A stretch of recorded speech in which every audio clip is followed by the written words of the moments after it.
Bonjour à tous et merci d'avoir été matinaux, puisque c'est le premier atelier de la conférence Reset. Donc voilà, le thème de cette conférence, c'est vraiment sur des dynamiques locales, ce qui peut se faire au niveau de local et l'intérêt que ça a globalement pour les entreprises et pour on va dire, la société, le développement durable. Et nous, on va vous parler de plusieurs initiatives, en fait, d'entreprises et de territoires qui œuvrent sur cette question de comment on peut développer des réseaux entrepreneuriaux, des milieux entrepreneuriaux locaux, en fait, qui ont pas mal de vertus pour les territoires. Déjà, une vertu de dynamique économique et de création d'emplois et d'entrepreneuriat, donc une dynamique positive. Et puis aussi la possibilité, au travers de ces réseaux entrepreneuriaux, de conduire un certain nombre de transitions sociétales, voilà, de réaliser un certain nombre d'innovations qui vont dans la bonne direction. Et donc, voilà, ce qu'on va vous partager aujourd'hui, alors de mon côté, puis avec des expériences beaucoup plus terrain et ancrées dans le monde réel, c'est un petit peu ces dynamiques et comment elles sont déjà mises en œuvre par un certain nombre d'entreprises. Donc pour cela, vous allez avoir 3 intervenants qui se représenteront plus précisément, mais Stéphane Dobrinski, qui vraiment est venu en fait de Nantes jusqu'à Marseille. Donc voilà, c'est aussi intéressant de voir comment des régions différentes peuvent partager leurs initiatives sur ce sujet. Donc Stéphane est responsable d'un département innovation, industrie, services. Là aussi, c'est bien de voir les liens entre les sujets. Et il est en charge plus spécifiquement d'une initiative que porte un certain nombre de CCI, qui est le Club Stratégie Achat.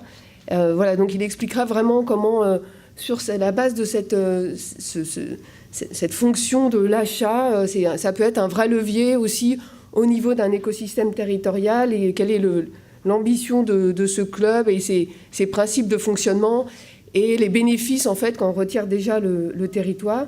Et puis, Marilyn Vaiani, qui est directrice de projet chez EDF, parlera vraiment de l'engagement qui repose sur plusieurs années d'action de EDF sur cette question de quel rôle on joue quand on arrive sur un territoire, qu'on est une grande entreprise et qu'on est attendu pour aider un certain nombre de territoires qui sont soumis à plutôt des phénomènes de désertification, désindustrialisation, comment on est attendu pour apporter sa contribution sur ce renouveau de la dynamique locale. Donc il y a vraiment aussi tout un programme qui existe, qui a évolué, et dont il serait intéressant de partager des enseignements.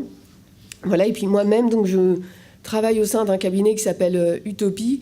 Et depuis quelques années, Utopie, donc notre cœur de sujet et d'engagement, c'est vraiment le développement durable. Et depuis quelques années, voilà, pour des dynamiques personnelles d'entreprise et puis aussi en raison du contexte, on s'est intéressé beaucoup plus fortement à ces questions d'entrepreneuriat, d'emploi et de logique territoriale. Donc je vais y revenir si j'arrive à changer la présentation. C'est le moment périlleux technique, mais normalement on devrait... Alors ce qui m'inquiète, je ne vois pas les autres, du coup je n'ai pas phagocyté, mais alors je vais prendre aussi, non, j'ai l'heure ici pour pas tenir le temps et pas... Donc voilà, chez Utopie, en introduction, je vais essayer de donner quelques éléments d'introduction du coup de ce sujet et du titre un peu de cet atelier qui peut être un petit peu obscur, qu'on a appelé entreprise pollinisatrice. Alors, ce que je vous disais en quelques mots, si j'arrive à... Pour vous donner un petit peu d'où on part au sein d'Utopie sur ces questions-là, cette réflexion-là. En fait, c'est une réflexion chez nous qui est venue via la mesure, en fait, de l'empreinte socio-économique des organisations. Donc, c'est souvent une question de personnes. Donc il y a un économètre qui est arrivé chez Utopie et qui avait développé des outils pour mesurer en fait comment les entreprises créent de manière directe, indirecte et puis induite, en fait, sur des territoires de tailles différentes, qui peuvent être une collectivité, un département, une région, voilà, quelles étaient ces contributions territoriales d'emploi et de création de richesses. Donc il y a eu un certain nombre de mesures qui ont été faites et ça permettait d'avoir une image, de comprendre est-ce que nos activités finalement et l'activité impactaient beaucoup le local ou est-ce que, surtout quand on est une grande entreprise ou une entreprise internationale, il peut y avoir l'a priori que finalement les emplois ou la richesse ne restent pas. Et donc pour un certain nombre d'entreprises, c'était aussi une façon objective de prouver en quoi quand même, parce qu'il y avait déjà des démarches aussi liées au pays, il y avait une part importante de ces richesses et de ces emplois qui restaient soit dans des pays, soit dans des régions, voilà, d'avoir un point de départ. Et puis rapidement, la question s'est posée de se dire, la photographie c'est intéressant, mais enfin c'est pas suffisant. Et dans on va dire le postulat des démarches de développement durable, il y a toujours cette idée, quel que soit là où on part, il faut progresser. Et donc, la question d'après, c'était comment on peut progresser. On s'est intéressé un peu plus en détail sur une phase particulière dans les entreprises qui est l'aménagement du territoire, les choix qu'on fait qui sont plus ou moins des choix locaux, par exemple sur les matériaux de construction, sur les boutiques qu'on va essayer d'implanter sur une zone d'aménagement. Dans quelle mesure on a des commerces qui distribuent des produits locaux ou d'autres types de commerces. Donc voilà, il y a des phases et des activités qui permettent de faire des choix plus ou moins en faveur en fait, de solutions locales. Et puis on essaie de voir un peu l'étendue de ces choix. Et puis le dernier point, c'est que Utopie est certifiée B Corporation, qui est une certification américaine qui se développe un peu partout et notamment pas mal en France, qui a pour finalité de se dire les entreprises peuvent être complètement avoir des missions d'intérêt général. Il n'y a pas de distinction, il ne doit pas y avoir dans le fond de distinction entre l'entreprise et l'intérêt général. Et dans ce cadre-là, le mouvement Bicorp s'est aussi intéressé à comment les entreprises Bicorp pouvaient contribuer au développement d'économies locales, de communautés locales. Donc ça faisait partie aussi d'une réflexion de ce réseau d'entreprises que je vous amène à les consulter parce qu'il y a plein d'entreprises qui travaillent sur des thématiques très intéressantes et très avancées dans le réseau Bicorp. Donc voilà, on s'est dit cette question de comment des entreprises elles-mêmes peuvent participer au développement d'un tissu économique local. C'est un sujet qui nous semble intéresser les entreprises avec lesquelles on travaille et en même temps qui nous semble relativement nouveau. Donc on sent bien qu'il y a quelque chose qui se passe, mais en fait, et que les entreprises dans leur stratégie, enfin les grandes entreprises dans leur stratégie, placent la question du local et du développement du territoire à un niveau de plus en plus haut. C'est qu'avant, il y avait vraiment des objectifs forts d'internationalisation et de massification. Et aujourd'hui, on est vraiment sur l'idée il faut réintégrer être près des territoires, des besoins des territoires. Enfin, bref, il y a une réintégration de cette dimension. Donc, on a eu la volonté, l'accord de plusieurs entreprises de rejoindre un groupe de réflexion en fait, sur cette question d'entreprise pollinisatrice. Donc c'est toutes des entreprises qui déjà étaient intéressées par cette dimension locale, faisaient pour beaucoup d'entre elles déjà pas mal de choses sur ce sujet et se poser la question de voilà, comment on peut aller plus loin et c'est quoi les intérêts à aller plus loin. Donc on a mené en fait plusieurs ateliers de réflexion sur différentes thématiques, un petit cycle de réflexion sur ces sujets. Donc, qu'est-ce qu'une entreprise pollinisatrice? Donc, évidemment, ça fait un peu référence à cette idée d'abeille. C'est un terme, en fait, l'entreprise pollinisatrice qui est un peu importé, quand même, des États-Unis, où les dimensions locales, en fait, d'État, de communautés locales, sont beaucoup plus fortes. Et donc, dans lesquelles certaines entreprises sont très concernées et très mobilisées sur le développement de la communauté locale. Et donc, il y a un économiste américain qui s'appelle Michael Schuman qui a écrit un livre sur la Local Economy Solution où il mentionne et il crée finalement ce concept d'entreprise pollinisatrice en disant, ben voilà, un peu comme les abeilles pollinisent les feuilles, les entreprises pollinisatrices, c'est des entreprises dont une des finalités, ça va être de développer ce tissu entrepreneurial local par différents moyens. Et donc, c'est un peu donc c'est cette présentation dans laquelle on ne va pas rentrer, mais qui le parti pris, c'est de dire il y a certaines entreprises dont le modèle économique, donc c'est pas des associations, on va voir qu'il y a d'autres exemples, mais dont le modèle économique, ça va être de créer cet entrepreneuriat local. Et donc Michael Schuman va assez loin dans cette réflexion parce qu'il dit comment est-ce qu'on peut aider à créer de l'entrepreneuriat local? C'est, par exemple, il y a des entreprises qui travaillent sur la planification. Il y a une forme de planification en fait de l'aménagement qui va aller demander quels sont les besoins des populations, qui va essayer de trouver des entrepreneurs qui répondent aux besoins de ces populations, donc des entrepreneurs locaux. Il y a un certain nombre d'entreprises qui vont vraiment avoir comme mission, il y en a certaines qui interviennent aujourd'hui, d'accompagner les entrepreneurs, de les aider à se financer, de les aider à partager des idées, des pratiques, des entreprises qui vont être sur le financement vraiment des entreprises locales. Donc on a quelques banques, par exemple au Canada, dont le métier et l'offre, elle est vraiment tournée vers les entreprises locales, trouver des financements locaux pour ces entreprises locales, donc avoir des circuits un peu courts de financement. Comment on fonctionne aussi pour créer des réseaux et créer de la valeur avec des réseaux d'entreprises. Enfin, c'est aussi ce que fait Stéphane via le club stratégique ACA. Ça crée une valeur un peu intangible mais néanmoins réelle. Et puis des modèles de pollinisation via l'achat, par exemple toutes les coopératives d'achat local, toutes les plateformes C2C, enfin direct ou B2B qui permettent de mettre en contact en fait des acheteurs et des consommateurs locaux. Voilà, donc toute une réflexion intéressante de comment on peut développer l'entrepreneuriat local et presque en faire un business. Et tout ça pour dire que c'est des mouvements qui sont très entrepreneuriaux. Donc les solutions, quelles qu'elles soient, doivent être entrepreneuriales.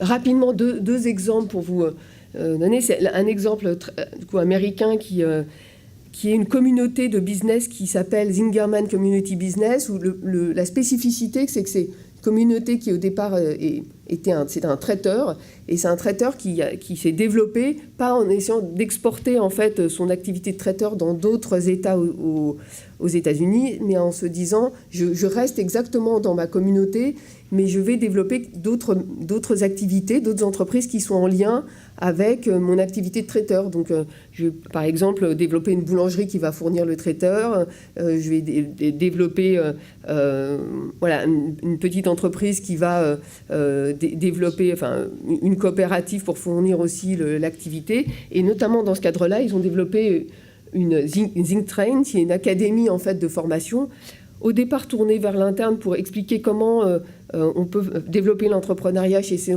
employés, comment développer la relation client, comment aussi fonctionner de manière plus transparente. Donc ils ont un système qui s'appelle le fonctionnement à livre ouvert. Et en fait, Think Train, qui est vraiment maintenant aux États-Unis, identifié comme une entreprise de concept qui peut aider à la création en fait, de ces entrepreneurs locaux et de ces systèmes entrepreneuriaux locaux, et qui forment principalement des personnes maintenant qui ne sont pas dans la communauté, dans sa communauté d'origine. Puis l'autre initiative qu'on avait fait intervenir dans les ateliers, qu'on trouve être une initiative, alors pour le coup associative, donc on voit bien, on n'est pas tout à fait dans le système américain où on n'a que des modèles économiques plutôt privés, c'est l'ADIC, vous connaissez peut-être. Donc l'ADIC, c'est vraiment un système d'aide à l'insertion par l'entrepreneuriat. Et donc c'est aussi comment on va développer des entrepreneurs en accordant des microcrédits à des personnes qui sont plutôt éloignées de l'emploi, et comment on met tout en place, comment on met en place un système plus complet d'accompagnement pour ces micro-entreprises, avec des réflexions assez innovantes, notamment sur la micro-franchise, qui permet à des personnes de disposer de tout un kit de savoir-faire via la micro-franchise. Donc vraiment des approches qui sont très en lien avec les besoins en fait, qui n'ont pas été résolus jusque-là. Alors, rapidement, pourquoi devenir une entreprise pollinisatrice? Pas trop... Non, ça va encore. Donc, sur l'entreprise pollinisatrice, on a essayé un peu de théoriser les différents niveaux d'entreprise pollinisatrice. Historiquement, il y a l'entreprise qu'on appelle mécène, c'est-à-dire elle ne change pas du tout son activité business, mais elle va faire du mécénat auprès d'associations en fait, du territoire. Donc pour nous, c'est un peu le premier niveau.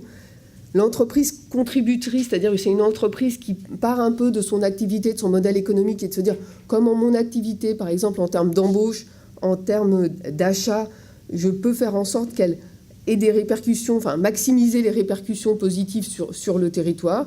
Et donc ça c'est un vrai engagement de se dire comment mes appels d'offres, en fait, je les conçois pour que les entreprises locales puissent y répondre, comment je prépare les entreprises locales.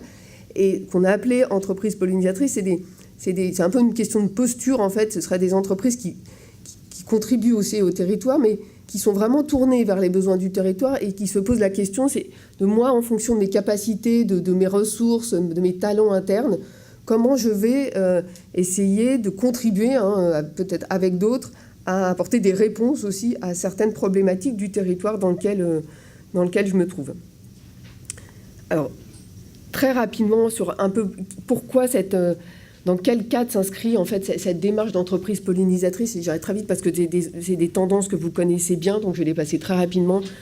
Il y a la question en fait de la décentralisation qui est liée au digital et le fait qu'avec de nouvelles façons de travailler, on a des tiers-lieux en fait de travail qui sont de plus en plus près des territoires, et donc il y a une relocalisation, une forme de nomadisme du travail qui est plus grande et une possibilité de relocaliser en fait un certain nombre d'activités plus proches de certains territoires, et que le digital, ça permet aussi, comme on l'a vu, de recréer des proximités. Enfin, on le verra, il y a un atelier où intervient Paul Binton sur le financement participatif. Voilà, ça recrée pas mal de proximités et donc ça redonne de la richesse à une dimension locale parce qu'on voit toutes les richesses qui sont à proximité de soi.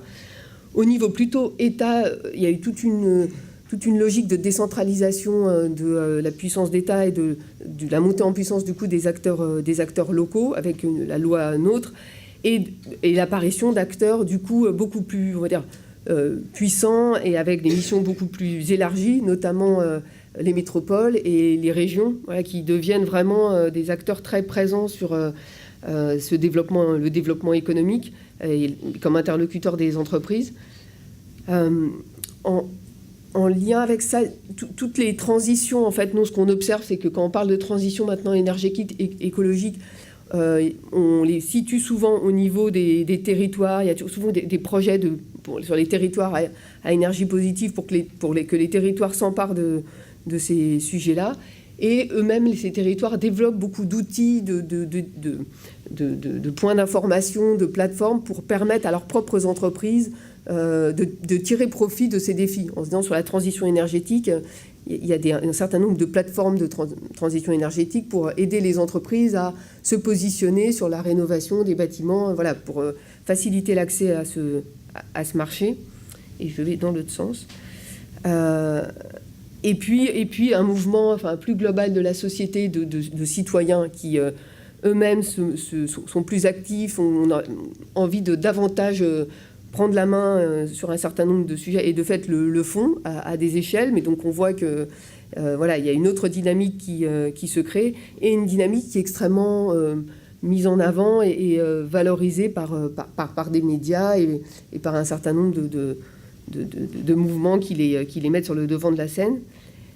Et puis enfin, le constat que il y a eu dans les entreprises vraiment une très forte dynamique sur l'innovation et que se poser la question de problèmes réels qui se posent au niveau d'un territoire, ça permet d'aller assez loin dans la réflexion et de proposer des solutions qui sont vraiment différentes pour les entreprises. Donc c'est aussi pour les entreprises une façon d'élargir l'innovation et de l'aborder sous des thèmes très différents et de revenir avec des offres et des solutions beaucoup plus impactantes et utiles pour les territoires.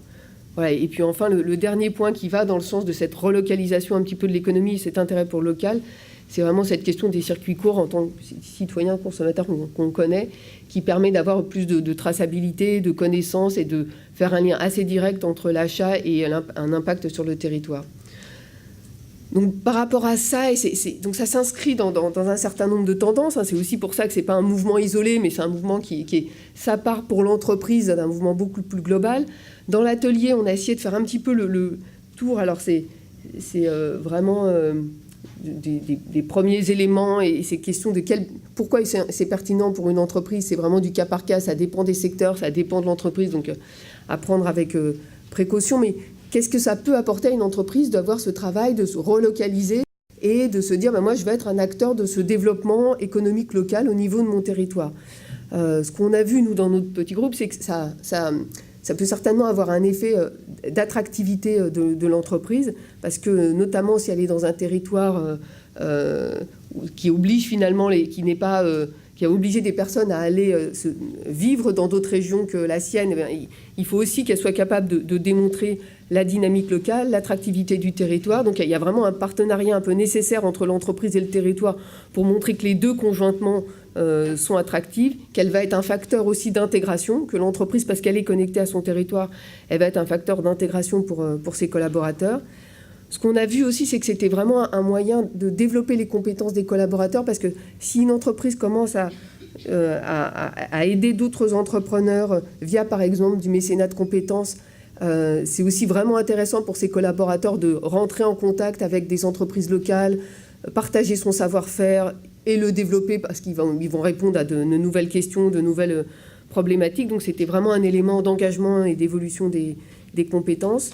Ça permettait aussi de mieux répondre aux attentes de clients, parce que cette question de la traçabilité, de la transparence, de se dire, voilà, elle est de plus en plus forte, et avoir des circuits sur un certain nombre de sa chaîne de valeur, être plutôt sur des approches qu'on connaît bien, parce qu'elles sont pas trop loin, ça apporte aussi cette confiance en fait dans le processus. C'est aussi un facteur de réduction des risques et de réduction de la question de la sous-traitance, parce que ça permet de diversifier en fait les fournisseurs, c'est-à-dire on fait monter des entreprises locales en compétences, on leur permet de répondre à des appels d'offres, et donc en tant que soi-même d'entreprise, on va avoir plus de choix sur les entreprises avec lesquelles on peut travailler. Donc ça donne un écosystème où c'est possible aussi de choisir, d'avoir des entreprises compétentes et qualifiées, parce qu'on s'est aussi investi pour les accompagner. Développer des opportunités de marché, parce qu'on l'a vu y compris pour une grande entreprise, dans les réseaux, dans les échanges, ça permet de comprendre aussi de nouveaux besoins qui sont potentiellement des opportunités de se développer des offres. Et puis on l'a vu pour l'entreprise, c'est une nouvelle forme d'innovation, de se dire tiens, peut-être que je peux aussi, dans des groupements avec d'autres entreprises, répondre à des problématiques du territoire, ce que je n'avais pas forcément perçu, parce que je connaissais moins l'écosystème local. Donc c'est l'accès à d'autres types de partenariats, y compris des partenariats pour le coup plus business.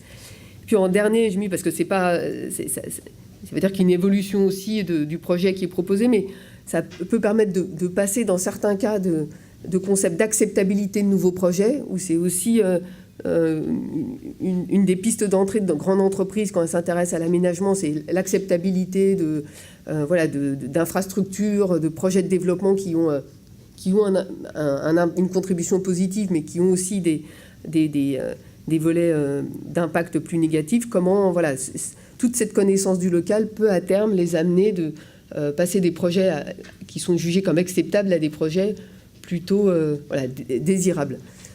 Donc c'était pour vous resituer donc un peu les grandes lignes de ce qu'on a commencé à faire dans cet atelier. Ce qu'on a prévu, c'est au niveau de l'atelier entreprise pollinisatrice, c'est de faire un petit document pour résumer les principaux enseignements et de faire d'autres interventions pour les présenter. Là, on est un peu en stade intermédiaire de finalisation de ces enseignements. Et je vous propose, du coup, pour rentrer dans le concret, de passer la parole à Stéphane Dobrinski, sur quels sont un peu les enjeux du club achat club stratégie achat. Et puis je vais essayer de vous remettre. Je vais essayer de. C'était dans le dossier sur le bureau. Alors attends. Si. Je vais mettre sur le bureau. Alors si je fais ça.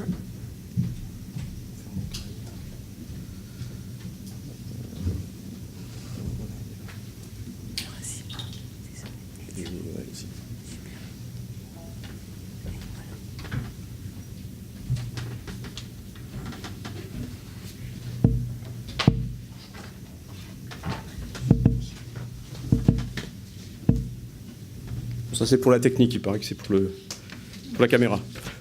Bonjour à toutes et à tous.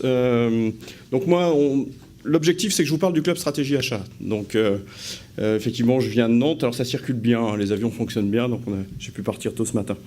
Ce que je voulais vous dire, en introduction de cette initiative qui a été lancée par la CCI Nantes-Saint-Nazaire, et je dois quand même citer aussi la CCI de Toulouse, parce que c'est quand même la CCI de Toulouse qui a lancé cette initiative il y a déjà de nombreuses années sur son territoire, c'est vous parler un peu de notre territoire, le territoire de la Loire-Atlantique, parce que cette initiative-là, à notre sens, ne peut pas forcément se faire partout. Il faut quand même un certain nombre de prérequis.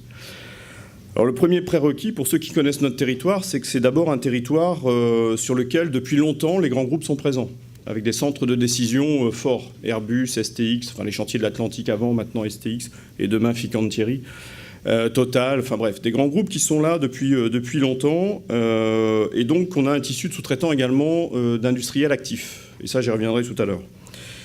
Ça c'est le premier point, donc un territoire qui est plutôt orienté industrie et sur lequel la coopération grand groupe PME existe déjà quand même depuis pas mal d'années. On n'a rien inventé, on est juste un accélérateur. Deuxième point hyper important, c'est le jeu à la nantaise. Pour les amateurs de foot, dans les belles années, c'est encore un jeu qui est extrêmement pratiqué sur notre territoire. Et ça c'est important, d'autant plus que je ne viens pas de ce territoire-là. C'est un territoire sur lequel les acteurs travaillent ensemble. Quel que soit le bord politique, quelle que soit la structure, nous, CCI, on travaille avec tous les acteurs sans que ça pose de problème particulier. Ce n'est pas forcément vrai partout. Et pour lancer ce genre d'initiative, il faut être sur ces bases-là. Troisième point, c'est un territoire sur lequel on produit ce qu'on appelle souvent le XXL, c'est-à-dire les paquebots, les avions, les EMR bientôt avec EDF. Donc un territoire sur lequel on produit plutôt du complexe. Et ça va être important aussi dans la relation grand groupe PME. Quatrième point, c'est un territoire hétérogène, c'est-à-dire qu'on n'est pas centré sur une seule production ou sur un seul secteur d'activité. On a l'agroalimentaire, on a l'aéronautique, la navale, on a un peu d'automobile, on a maintenant un écosystème numérique qui est assez costaud. Donc ce qui fait que cette hétérogénéité-là est très intéressante, on va le voir tout à l'heure sur une autre initiative qu'on lance pour que les grands groupes puissent sourcer localement. Dernier point, je pense qu'il faut le dire, c'est que, et le mettre en préambule, c'est que je pense que ces initiatives-là, il y a encore 10 ans, on aurait du mal à les lancer. On est vraiment, enfin nous on le vit, je pense qu'on le vit tous, on commence à le voir, mais nous CCI on le touche au quotidien.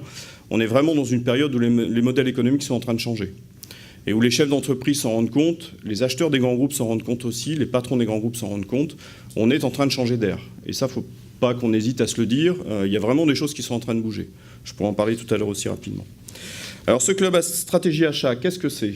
Alors j'ai oublié de me présenter, moi je suis Stéphane Druminski, je suis en charge à la CCI du département Industrie, Innovation, Services. Donc c'est une équipe d'une vingtaine de personnes qui est au service des industriels, des entreprises de service du territoire, en dynamique conseil, c'est-à-dire qu'on est là pour aider les chefs d'entreprise à développer leur activité. Alors, le club stratégie achat, c'est d'abord une initiative qu'on est allé chercher à Toulouse, j'en ai parlé tout à l'heure, c'est-à-dire que la CCI de Toulouse travaille depuis une bonne vingtaine d'années maintenant sur cette dynamique entre les grands groupes et les PME, et il y a 5 ans à peu près, ils ont décidé de faire en sorte que leur club stratégie achat devienne un acteur économique du territoire. Donc nous, on ne s'est pas fatigué, hein, on a pris un avion comme ce matin, on est allé les voir en 2015, et puis on a échangé avec eux. Pourquoi? Parce que déjà, on a quelques acteurs qui sont communs. Airbus est à Toulouse et Airbus est un nom de Saint-Nazaire. Donc, ce qui fait que les acteurs, on les connaît et ce sont les mêmes acteurs qui jouent sur les deux territoires. Donc, nous sommes allés voir l'initiative à Toulouse et puis nous sommes revenus avec cette idée de monter sur notre territoire une communauté de grands groupes. On va voir tout à l'heure, il s'agit de regrouper les grands groupes. Le club stratégie achat, c'est d'abord un club pour les grands groupes du territoire. Et on va travailler sur la connexion, sur la communication avec les PME. Alors le premier point important, c'est que ce club stratégie achat, il partage déjà la conviction que l'ancrage renforcé des grands groupes est un facteur d'attractivité pour le territoire. Et ça aussi c'est important, parce que si on a des grands groupes qui sont pas vraiment très intéressés par ce sujet-là, on parlait tout à l'heure des entreprises pollinisatrices, nous on a des grands groupes aujourd'hui qui financent un fonds qui s'appelle AID, Atlantique Initiative Développement. C'est Total, Airbus, STX qui mettent de l'argent, ils ont créé un fonds pour aider les entreprises à renforcer leur capacité en fonds propres et en investissement. 40 000 € en moyenne de dossiers, ça nous permet de passer 20-25 dossiers par an. Donc ce sont des leviers comme ça qui existent déjà sur notre territoire. Donc on a déjà des grands groupes qui partagent cette conviction que de renforcer leur ancrage local bénéficie au territoire et donc bénéficie à leur propre développement. Et puis enfin, l'idée, c'est pas simplement de faire un club où les grands groupes se rencontrent pour faire une bonne bouffe ensemble une fois par mois. L'idée, c'est de mener ensemble des actions, et des actions envers les PME. Alors pour faire ça, on a démarré ça en 2015, nous avons interrogé les PME, on a envoyé un questionnaire à 1000 PME, on a eu à peu près 200 réponses. C'était un petit peu compliqué au départ, parce que vous imaginez bien, quand on dit aux grands groupes, on va envoyer un questionnaire aux PME pour voir ce que pensent les PME de la relation avec vous, ça coince un peu. Donc on a travaillé le questionnaire ensemble. Et en fait, on avait quelques inquiétudes, je ne vous le cache pas. On pensait effectivement que les retours qu'on allait avoir allaient plutôt être des retours du type des PME qui expriment, surtout qu'on était dans les années 2015, on sortait de situations compliquées, les chantiers de l'Atlantique, Airbus qui n'avait pas le carnet de commandes qu'il a aujourd'hui. Enfin, on était quand même un peu en panne de projets. Donc on avait un peu pas cette trouille, mais enfin cette inquiétude que les PME expriment un peu trop des relations pas toujours très bonnes avec les grands groupes. Eh bien, c'est pas ce qui s'est passé. C'est-à-dire qu'on a fait un questionnaire, on a envoyé le questionnaire, et en fait, ce qui nous est retourné, c'est que globalement, la relation entre les PME et les grands groupes se passe pas trop mal. C'est-à-dire que quand les contrats sont obtenus, il y a toujours des petites histoires, et pour ça, on a Pierre Pelouzet qui fait le boulot très bien s'il y a des problèmes entre les grands groupes et les PME, donc c'est la médiation. Mais globalement, le vrai sujet qui nous a été remonté par les patrons de PME, c'est la communication. C'est aidez-nous à faire en sorte d'être un peu plus en communication avec les grands groupes. Et c'est là-dessus qu'on a basé notre action. Et ça, c'est extrêmement important, puisque je vais en reparler, c'est ce qui aujourd'hui nous permet de faire découler des actions. Donc ça, c'est sur les valeurs. Sur les missions, rien de révolutionnaire, informer, être à l'écoute, œuvrer, faciliter, ça c'est ce qu'on fait, c'est ce qu'on va faire. Alors on démarre, puisqu'en fait on a commencé à travailler en 2015. Cette année 2017 est la vraie phase de déploiement d'actions concrètes. Donc informer les PMI, PME, on verra tout à l'heure comment. Être à l'écoute, ça c'est notre job de chambre de commerce et d'industrie, donc on le fait avec les grands groupes. Quels sont les besoins du territoire, quels sont les besoins des PME. Aujourd'hui on a l'industrie du futur qui nous tombe dessus, qu'est-ce que ça donne, comment ça marche. Quand on a Airbus qui demande de la réalité virtuelle, de la réalité augmentée, de la robotisation, ça impacte les PME, donc on verra tout à l'heure comment on y répond. Œuvrer pour la relation entre les grands groupes et les PME, et puis faciliter les échanges d'expériences entre donneurs d'ordre. C'est aussi l'idée que les acheteurs de grands groupes se rencontrent et puissent partager leurs expériences. Bon, voilà. Donc ça, c'est rien de très, très compliqué. La gouvernance, c'est une action qui est pilotée par la CCI de Nantes-Saint-Nazaire. On ne s'est pas compliqué la vie, on n'a pas créé un club avec un président, un vice-président, un bureau, une AG, un budget. Non, c'est une action pilotée par la Chambre, et ça on y tient. Notre président Yann Trichard le rappelle souvent, le CSA c'est une action de la Chambre, elle est portée par la Chambre investit. Mes collaborateurs passent du temps, je passe du temps, on finance un certain nombre d'actions, ça fait partie de nos initiatives. Et ça, il faut aussi l'avoir en tête, parce que si on ne le porte pas, s'il n'y a pas un acteur qui le porte, et un acteur neutre, puisqu'une chambre de commerce et d'industrie est neutre, ça a du mal à décoller. Parce que si on commence à se poser la question des moyens, comment on finance ci, comment on finance ça, on n'avance pas. Donc voilà, là on est plutôt en train de se dire, on fera un séminaire stratégique au mois d'août, comment on va structurer tout ça, est-ce qu'il faut un animateur, est-ce qu'il faut que les grands groupes mettent la main à la poche à un moment ou à un autre, mais on n'en est pas là. Aujourd'hui, vous allez voir, les actions qu'on mène sont très simples et il n'y a pas besoin de grands moyens. Les membres, alors on a 21 membres, les voilà, donc les historiques entre guillemets, on a commencé à travailler avec des Manitou, avec STX, donc c'est les chantiers de l'Atlantique, avec Airbus, avec Total, avec Armor qui est plutôt une ETI sur notre territoire, avec le CHU, avec RTE, avec EDF bien sûr, Enedis, Suez, DCNS, enfin bref, tous ces acteurs. En fait, quand on regarde un petit peu ces 21 acteurs qu'on a engagés, et on en reçoit des demandes tous les jours, on vient d'avoir Vinci, Société Générale, enfin j'ai des demandes qui arrivent assez régulièrement, et bien en fait l'idée c'est de mélanger des acteurs publics et des acteurs privés. Et ça c'est extrêmement important également, on ne fait pas de distinction entre la commande privée d'un côté et la commande publique. C'est pour ça qu'on a intégré dedans l'État, on a intégré la région, on a intégré les métropoles, Nantes Métropole et la Caraïne qui sont présentes également. Et ça, c'est extrêmement important. En fait, ce qui va nous intéresser, c'est le volume achat sur le territoire. Bon, ça, je passe. La feuille de route qu'on s'est donnée sur 2017, et là, on va rentrer un petit peu dans le concret. Premier projet, première action, ça a été de se dire il faut qu'on fasse connaître le lancement de ce club. Donc on a monté une soirée, d'ailleurs Utopie était présent avec Arnaud Florentin qui est venu nous présenter l'impact des achats locaux sur notre territoire. On a aussi un avantage sur notre territoire, c'est que les achats locaux restent un peu plus sur le territoire qu'ailleurs. Comme le dit Arnaud, le panier est un peu moins percé, le souhait est un peu moins percé chez nous qu'ailleurs. Donc ça, c'est aussi une dynamique intéressante. On avait calculé à vue de nez que le club stratégie achat, l'impact local, c'était 25 000 emplois. Alors pas emploi direct, emploi soutenu. Donc les écoles, les administrations, les commerces, voilà. Donc ça, c'est aussi quelque chose d'intéressant qu'on est en train de mesurer. Donc une soirée de lancement le 8 février, on avait 250 patrons de PME. Donc voilà, on a réussi notre lancement. Ensuite, on est en train de travailler sur le positionnement du CSA, qui est pour le moment un club, mais on est en train d'en faire un acteur du développement économique du territoire. Donc on sera présent sur le salon de l'industrie de Nantes l'année prochaine. On essaye d'être très proche des réseaux. On organise un certain nombre d'événements, je vais vous en parler tout de suite après. Donc faire en sorte que le CSA soit repéré comme un acteur qui soit plus un acteur de la CCI, ou en tout cas une action de la CCI, mais un acteur à part entière. Échanger avec les PMI, PME, ça c'est une enquête qu'on va réaliser tous les ans, c'est-à-dire plutôt tous les 2 ans, parce qu'on ne va pas non plus surcharger les boîtes mail des chefs d'entreprise, mais se dire tous les 2 ans, on regarde un petit peu comment ça bouge dans les entreprises. Donc c'est une enquête, un baromètre qu'on lance. On va travailler, ça c'est une action qui découle concrètement des réunions qu'on a pu avoir avec le club stratégie achat. On va commencer à travailler sur l'accès au financement des PME sous-traitantes. Pourquoi ? Parce qu'en travaillant avec eux, on s'est aperçu qu'on est plutôt dans une phase de montée en cadence. Vous voyez à la télé souvent les paquebots qui quittent Saint-Nazaire, il y en a encore un qui est parti il y a 15 jours. Les avions qui sortent des usines, enfin nous c'est plutôt les tronçons centraux d'A320.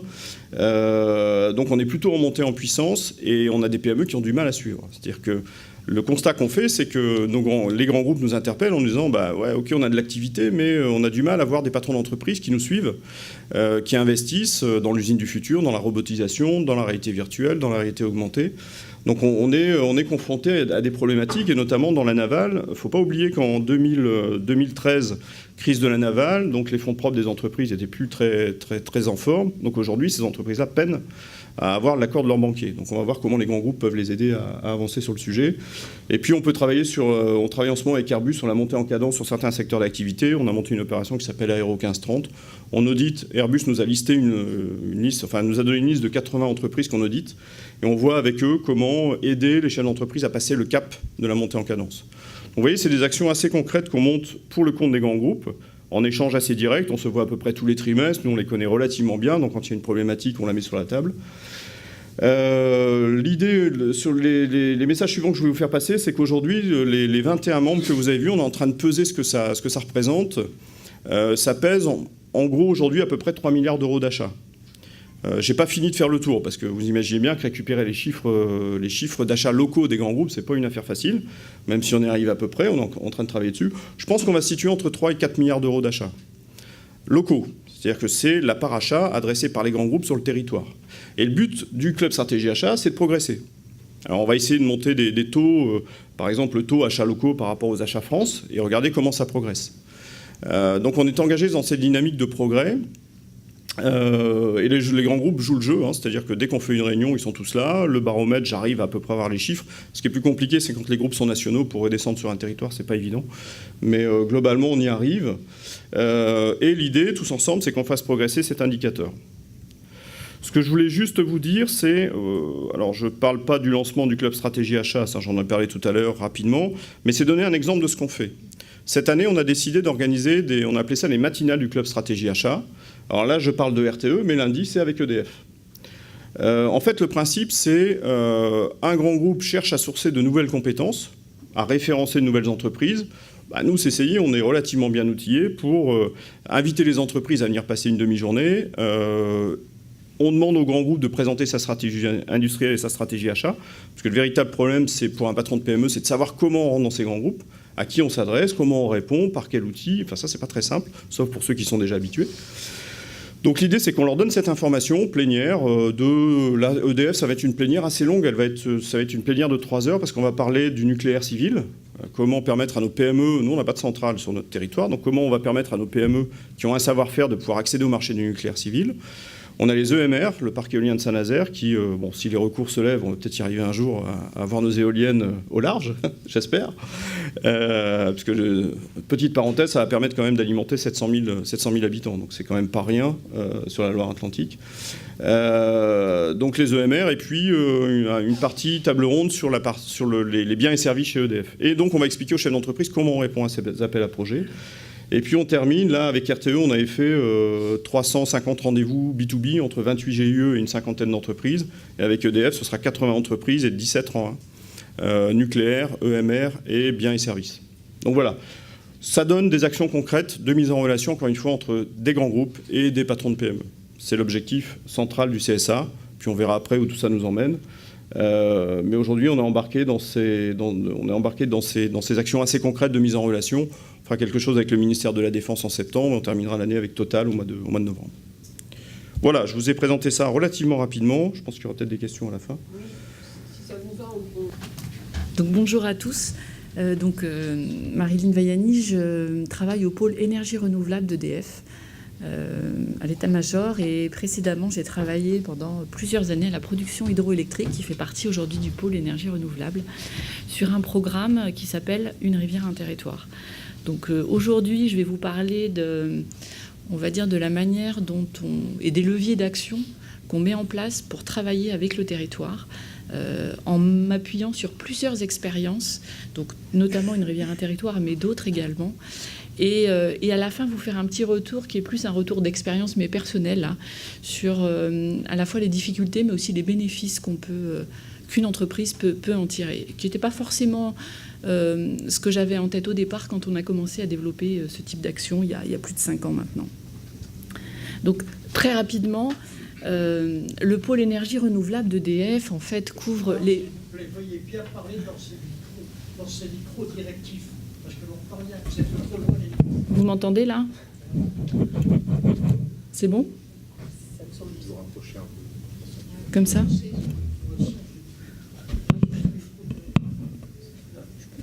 Là, ça peut être... Oui, c'est bon. Je vais mettre là. Hein. Vous m'entendez? C'est bon? Ah, ouais. Ah, ça... Ouais, je vais les monter. Ce sera plus simple, je pense. Voilà. Bon, on ne verra pas la caméra, mais c'est pas très grave. Donc, oui, je disais, le pôle énergie renouvelable d'EDF, c'est 22 pays et un investissement sur toutes les technologies des énergies renouvelables.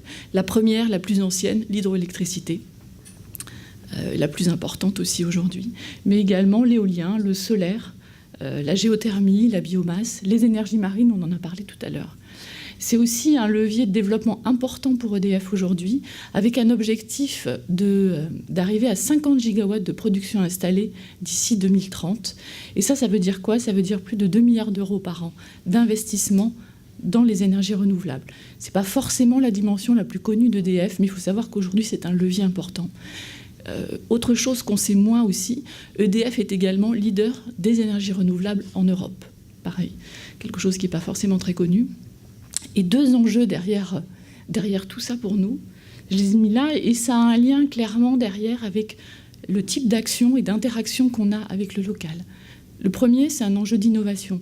Ce secteur-là, les énergies renouvelables, et plus globalement le stockage qui est associé à cette dimension renouvelable, sont des secteurs aujourd'hui qui sont en forte évolution technologique. Donc c'est des domaines où l'innovation est mondiale et très rapide. Deuxième élément, des enjeux industriels forts. Pourquoi? Et notamment en France, on a à la fois des enjeux d'exploitation et de maintenance sur nos gros chantiers hydroélectriques notamment, mais pas que, et aussi des enjeux de développement de projets. On a parlé tout à l'heure du parc éolien de Saint-Nazaire. Il y a également d'autres parcs offshore qui sont développés en France, de l'éolien, et derrière des enjeux importants en termes de tissu industriel capable de porter et de développer ces projets en France sur parfois des filières qui sont complètement nouvelles. Autre élément important, ça, vous le savez peut-être si vous connaissez, on va dire, les engagements de développement durable d'EDF, le développement socio-économique des territoires sur lesquels on est installé est une des priorités, des 19 priorités de notre engagement durable. Pour aller plus concrètement dans le sujet, tout à l'heure, Patricia a parlé des entreprises pollinisatrices, elle a parlé également des différents leviers d'action qu'une entreprise peut mettre en place pour contribuer plus à l'économie du territoire. Il faut juste rappeler que par rapport aux territoires sur lesquels ces aménagements de production sont installés, on est, en ce qui concerne notamment l'hydraulique, sur des territoires qui sont des territoires ruraux, des territoires de montagne, souvent assez déconnectés d'une activité économique forte locale. On est parfois, sur certains de ces territoires, l'un des derniers industriels présents. Sur la partie, on va dire, nouvelles énergies renouvelables, là, ça peut être un petit peu plus variable, mais clairement, on arrive sur des territoires où il y a eu des enjeux, et il y a des enjeux de développement économique forts. La question qui arrive derrière, c'est qu'est-ce qu'on peut faire pour à la fois contribuer au développement économique de ces territoires, mais dans une logique qui ne soit pas une logique de mécénat. Et c'est comme ça qu'on a posé le cadre d'emblée quand on a commencé cette question. On était probablement au départ, comme beaucoup de grands groupes, il y a plusieurs années, une entreprise mécène. C'était insuffisant. Insuffisant pour nous, insuffisant pour le territoire. Pourquoi ? Parce que ce sont des actions qui ne sont pas durables économiquement dans un contexte de crise économique que vivent les grands groupes et que vivent les entreprises du territoire. Donc il y a un moment, on a été clairement interpellés, et nous-mêmes, nous sommes interpellés en disant « cette action-là n'est pas suffisante, qu'est-ce qu'on peut faire de plus ? De plus pour le territoire et de plus pour nous également. » Il a clairement là fallu changer de posture. Et il a fallu changer de posture dans la manière dont on envisageait ce type d'action vis-à-vis du territoire. On n'a pas forcément, au départ, eu de réponse toute construite. Pourquoi ? Parce qu'on avait tendance à faire ce qu'on fait souvent dans ces cas-là, regarder ce qu'on a déjà fait, essayer de le faire un peu plus. Ça marchait pas. Ça marchait pas, et là-dessus, les retours que nous faisait le territoire étaient très clairs. Pas forcément très agréables, mais très clairs. C'était EDF, vous pouvez faire plus. On disait, mais on ne peut pas donner plus d'argent. C'était pas ça qui était attendu. On a lancé une démarche de co-construction. Une vraie démarche de co-construction, qui n'a pas démarré à Paris du tout, qui a démarré au fin fond d'un des territoires les plus touchés par la crise économique et un de ceux sur lesquels on était le dernier acteur industriel investi. On n'avait pas la réponse au départ et on ne savait pas du tout où allait nous mener la démarche. Et on a dit, de toute façon, on n'a pas la réponse, essayons de trouver ensemble la réponse. Qui était présent dans ce groupe de travail ? Des acteurs économiques, des PME. Certains étaient nos fournisseurs, d'autres étaient des acteurs économiques du territoire avec lesquels on ne bossait pas forcément. Bien sûr, la CCI était représentée, les agences de développement économique, parce qu'il y en avait une sur ce territoire-là. Puis on a fait venir des acteurs externes qui n'avaient pas grand-chose à voir avec le sujet, mais qui étaient plutôt des experts, on va dire, soit de la dimension géographique, soit de la dimension économique et développement économique plus global. Après plusieurs mois de partage, a émergé quelque part ce qui a constitué 2 grands leviers d'action pour nous, qui ont dirigé quelque part notre action. Et on les voit là. Quels sont ces 2 leviers ? Le premier, tout à l'heure, Stéphane l'a beaucoup évoqué, la partie achats locaux. EDF, on est soumis à des directives achats qui nous obligent à mettre en concurrence dès qu'on arrive à un seuil qui est quand même relativement bas. Plus globalement, les grands groupes ont vécu ces dernières années des directives d'achat centralisé, massification, etc. Donc on était sur acheter le moins cher au maximum, comme à peu près tout le monde. Et là, en fait, les acteurs locaux nous disent, nous, on adorerait pouvoir travailler un peu plus pour vous, mais on ne sait pas comment. Vous nous paraissez être une forteresse incompréhensible, et on ne peut pas passer des heures, des jours, à essayer de trouver le bon interlocuteur pour se rendre compte, in fine, qu'il n'y a pas de... c'est pas le bon moment, il n'y a pas de marché, etc. Donc ils nous ont dit là, il y a probablement un vrai travail à faire ensemble pour que votre organisation soit plus ouverte et plus accueillante pour des entreprises du territoire qui ont envie de bosser pour vous. Et c'est pas mettre de l'argent, c'est mettre un peu d'intelligence et des moyens derrière et une vraie volonté aussi. Donc c'est ce qui a donné lieu à ce premier volet d'action qui est hyper important, que je pense, avec l'action de la CCI, peut se développer évidemment très très vite, mais là où la CCI n'est pas forcément présente, ça nécessite de toute façon une vraie démarche du grand groupe et une vraie contribution du grand groupe. C'est un volet essentiel parce que c'est ça qui va nourrir aussi l'activité économique du territoire. Donc ça donne quoi comme levier d'action ? Le premier, ça a été la cartographie des compétences locales, des entreprises locales. Qu'est-ce qui existait en termes d'écosystème local et qui pourrait potentiellement être utile demain pour nos chantiers d'exploitation maintenance ou nos grands projets ? Donc là, je cite en bas, vous voyez une rivière, un territoire, mais vous voyez aussi les parcs éoliens de Saint-Nazaire, Catalan, etc. Globalement, cette démarche-là de je m'ouvre et j'essaie de comprendre quels sont les acteurs locaux pour pouvoir mieux les utiliser dans le respect des règles d'achat du groupe, c'est vraiment quelque chose qui est essentiel et qui demande un peu de temps. La CCI a été un acteur extrêmement utile, efficace pour notamment la première partie, la cartographie des compétences locales. Parce que c'est du temps, et ça, un acteur local déjà implanté comme la CCI a les moyens de le faire et de le faire beaucoup plus vite qu'on ne pourrait le faire nous-mêmes. Deuxième élément basique, donner de la visibilité sur les marchés et sur les exigences. Pourquoi ? Permettre à une PME de savoir très très vite si elle a une chance ou pas de participer à vos appels d'offres et de rentrer dedans et d'être consultée ou pas. Là-dessus, je voudrais aussi souligner un outil qu'on a beaucoup utilisé, alors là, cette fois pour les énergies marines renouvelables, qui est la plateforme CCI Business. Donc, je vous engage à aller la voir également. Un outil extrêmement utile à disposition des PME et des grands groupes qui souhaitent un peu mieux articuler leurs relations au niveau d'un territoire. L'organisation de rencontres d'affaires, évidemment, avec, en ce qui nous concerne, présentation de nos exigences en termes de sécurité, des compétences qui sont nécessaires, etc. Et puis des relations plus informelles qui permettent aussi de mieux se connaître et de tisser des vrais liens. J'ajoute également deux clauses intéressantes. La première, c'est une clause d'insertion sociale, qui n'est pas spécifiquement liée au local, mais qui est quand même une clause très importante. Et la deuxième, une clause de bilan carbone, qu'on a mis notamment en place pour le parc éolien catalan, en partenariat avec un pôle de compétitivité et une fédération d'entreprises locales, et qui permet d'intégrer bien la dimension locale et de s'assurer quelque part que le bilan carbone global sera optimisé. Donc ça, c'est le premier élément. Là-dessus, il est essentiel de mesurer. Alors, tu l'as dit tout à l'heure, c'est tout à fait vrai.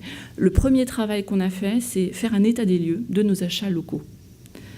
Avec la cartographie des entreprises sur l'ensemble de nos achats. Et on suit chaque année, depuis le déploiement de cette action, l'évolution de ces achats locaux. On ne fixe pas d'objectifs puisque nous sommes soumis à des contraintes d'appel d'offres. Donc si les entreprises locales ne sont pas performantes, on ne les retiendra pas, ça c'est clair. Mais en revanche, on le suit parce que si à un moment donné, on réalisait qu'il y avait un problème, que le pourcentage d'achats locaux n'augmentait pas ou diminuait de manière significative, eh bien c'est l'occasion d'aller regarder, de comprendre pourquoi. Donc c'est un élément essentiel. On regarde aussi les emplois équivalents auxquels ça correspond. Deuxième volet, là qui était plus nouveau et pas forcément lié à notre activité historique. Donc c'est la partie accompagnement de PME et de start-up locales.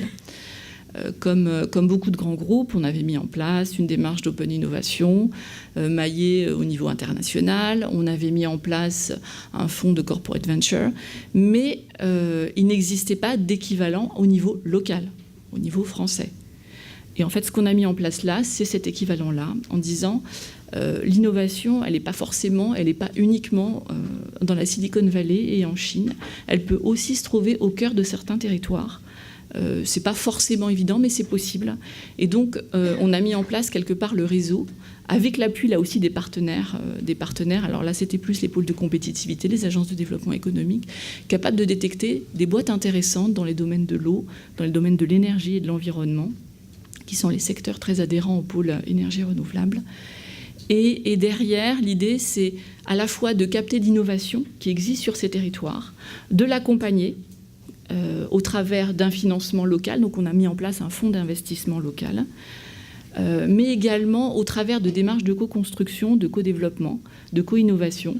Donc c'est la réalisation de démonstrateurs et ensuite derrière de l'appui à l'industrialisation qui sont mis en place.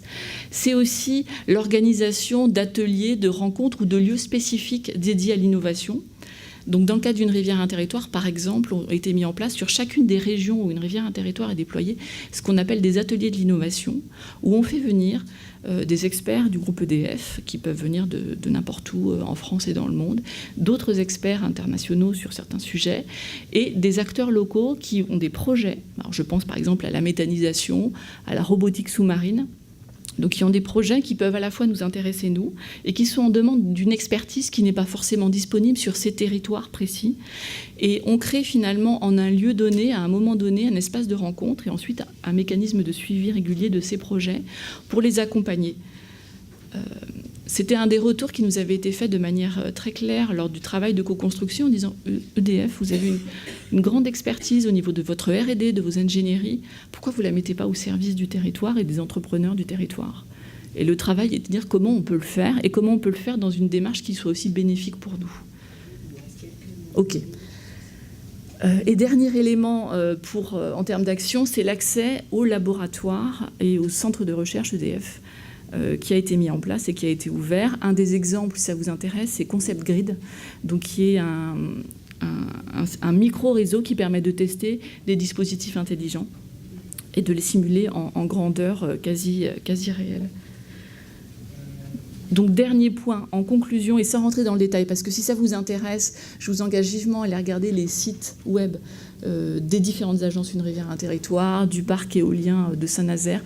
Vous verrez beaucoup plus d'exemples concrets et détaillés que ce que je vous ai raconté là. Ce qui compte là-dedans, ce n'est pas les actions qu'on a mises en place. Tout à l'heure, Patricia les a développées. Ces actions-là, c'est finalement le résultat de quoi ? Du croisement entre les attentes et les besoins d'un territoire à un moment donné et ce qu'un grand groupe peut apporter. Ce qu'on a décrit là, c'était la réponse que nous, on pouvait apporter à ce moment-là sur ces territoires-là. C'est certainement pas la réponse universelle et c'est certainement pas la réponse que chacun de vos grands groupes peut apporter.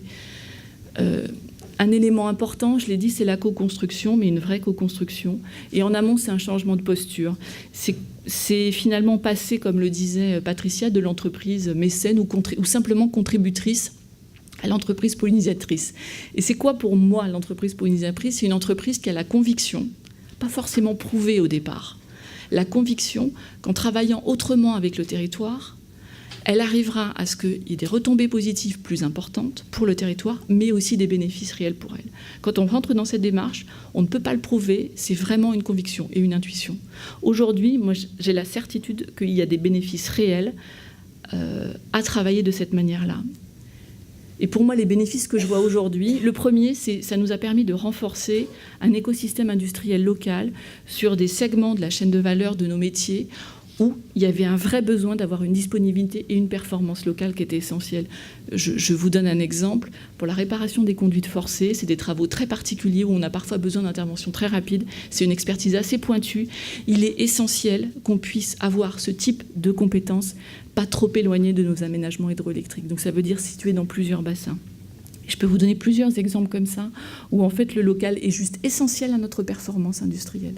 Et ça, on ne s'en rend compte que quand ça disparu ou que ça se met en tension.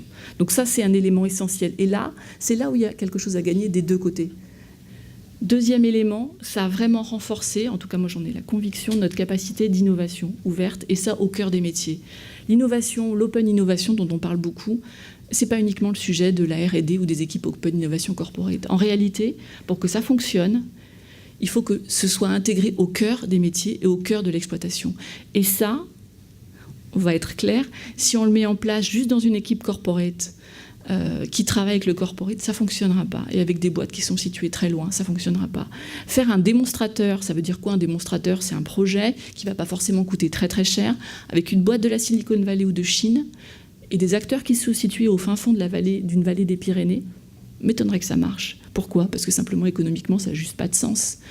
Les projets de développement, enfin d'innovation et de co-développement qui ont fonctionné, on le constate aujourd'hui chez nous, c'est souvent ceux qui ont marché avec des boîtes locales, qui n'étaient pas très éloignées, qui pouvaient se déplacer, avec qui la confiance s'installe très vite et avec qui, quelque part, on peut travailler à livre ouvert de manière très simple. Et ça, la proximité géographique, ça y aide grandement. Et enfin, dernier élément dans les bénéfices, là c'est vraiment plus un regard personnel que je porte sur ça, cette action-là, quelques années après, que je n'avais pas imaginé tard, c'est une transformation, mais une transformation interne aussi. Je constate aujourd'hui que les acteurs, en tout cas du développement économique en interne chez nous, qui portent ces actions-là aujourd'hui, des années après, sont quelque part transformés et presque habités par cette responsabilité. On n'est plus dans une obligation corporate ou le sentiment de devoir faire quelque chose parce que c'est une forme de devoir. Ce sont des acteurs que je trouve aujourd'hui vraiment investis d'une responsabilité sociale et locale et qui le portent et qui, je trouve, en fait des acteurs beaucoup plus vivants et beaucoup plus présents et beaucoup plus, à mon avis, performants pour à la fois l'entreprise et le monde extérieur. Un point essentiel, je le dis en face, c'est l'importance que j'appelle des gatekeepers, c'est-à-dire ces agences qu'on a mis en place, mais aussi ces acteurs qu'on dédie au sein de l'entreprise pour porter ces missions-là. Ce doit être des profils extrêmement ouverts, qui connaissent très bien l'entreprise et qui sont maillés avec l'entreprise et avec les métiers opérationnels de l'entreprise. Mais ce sont aussi des acteurs ouverts qui doivent être capables d'accueillir, de savoir accueillir des PME ou des start-up avec des projets qui au départ sont un peu farfelus et qui doivent aider quelque part à faire la passerelle entre ce monde extérieur et le monde de l'entreprise. Ils ont un rôle essentiel, pas forcément décrit, très peu décrit. J'ai pas vu beaucoup de littérature sur le sujet. Et pourtant, ce sont eux les agents du changement et ce sont eux les agents de la transformation de l'entreprise. Et leur rôle est modeste, il est discret, mais il est juste fondamental. Sans eux, aucune de ces actions-là n'aurait pu fonctionner. C'est juste un travail au quotidien et l'envie pour ces acteurs-là de porter vraiment cette dimension-là de l'entreprise. Donc c'est un élément fondamental. Pour le reste, oui, la mesure a déjà dit. J'ai dit, je conclurai simplement sur le changement de posture, en tout cas que ça nécessite pour passer de l'entreprise, on va dire, mécène à l'entreprise pollinisatrice. Et je disais, si je devais retenir quelques mots, j'ai dit savoir explorer de nouvelles voies, sans trop savoir où on va aller au départ. Parce que quand on démarre cette démarche de co-construction, on sait juste que ce qu'on a proposé jusqu'à présent ne fonctionnait plus. En tout cas, n'était pas du tout ce qui était attendu par le territoire et qu'il fallait proposer autre chose. Je dis aussi savoir dire non. Pourquoi ? Parce qu'en fait, assez vite, quand on est un grand groupe, on peut parfois être vu comme une vache à lait qui va apporter beaucoup d'argent. Ce n'était absolument pas l'idée de la démarche. Donc là, savoir dire non très vite, donc ça veut dire des déceptions, mais au moins on pose un cadre de travail. Et ça, c'est essentiel aussi. Parce que les acteurs, au début, ne l'acceptent pas, et petit à petit, ils le comprennent. Et ça permet de bosser dans un cadre qui est beaucoup plus sain. Et enfin, savoir échouer et savoir apprendre des autres, parce qu'on a testé des choses dont je ne vous ai pas parlé, qui n'ont pas du tout fonctionné, donc il faut arrêter, passer à autre chose. Et ce n'est pas grave, ça n'a aucune importance. Ce qui compte, c'est savoir échouer vite et passer ensuite à autre chose. Et le dernier message, c'est que je pense que tous les grands groupes peuvent mettre en place ce type de démarche. La réponse n'est pas forcément celle qu'on a décrite là, elle sera adaptée. Mais voilà, je vous encourage à le faire, parce que je trouve que c'est quelque chose qui est juste essentiel pour l'entreprise. Merci.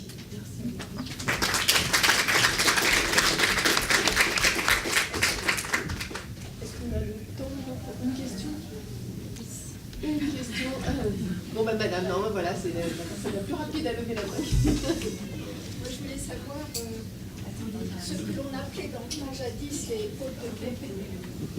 Ce qu'on appelait jadis les pôles de compétitivité nationaux ou PRIDES ici, qui ont été promus par Christian Blanc. Quelle différence aujourd'hui avec ce qui est proposé aujourd'hui? Est-ce que c'est le fait du numérique et de l'innovation qui change complètement la manière de faire ce chemin de co-construction?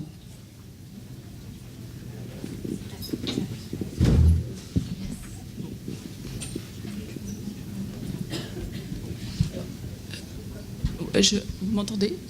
Non, on entend. Oui, c'est bon. On a travaillé avec les pôles de compétitivité. Ce sont des acteurs essentiels. Enfin, pour nous, en tout cas dans la démarche, ce sont des acteurs essentiels. On n'est pas seul sur le territoire et c'est essentiel de bosser avec eux. Pourquoi ? Parce qu'ils ont construit bien avant nous un maillage fondamental avec toutes les entreprises du territoire. Ce sont eux qui sont aussi les acteurs qui aident et qui stimulent pour le financement de l'innovation. Aujourd'hui, EDF, en tout cas, on est présent sur tous les pôles de compétitivité énergie et ce sont nos partenaires. Donc pour moi, leur rôle est, en tout cas dans cette démarche de co-construction, est essentiel. Est essentiel.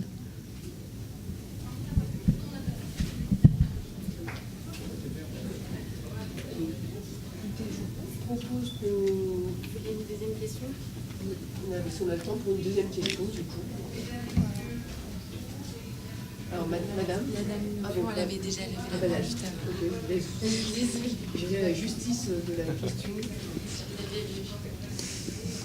Merci beaucoup pour ces interventions. Moi, j'avais une question pour Madame Vaiani, si j'écorche pas votre nom.